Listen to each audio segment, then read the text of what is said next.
My name is Jay Dingesh Kumar. And my name is Rana Fatima Keti from 6th B from Kendriya Vidyalaya number 2 Pondicherry.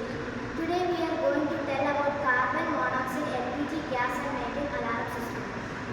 So, when any one of these gas, carbon monoxide, LPG gas or methane comes to the sensor, the buzzer will make sound and the LCD display will show gas has been detected. So now I will test the heat sensor. So this is LPG.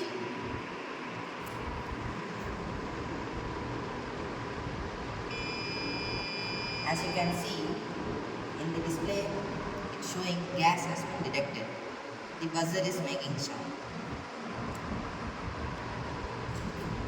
Materials used in this project is Arduino Uno, MQ night sensor, LCD display and buzzer.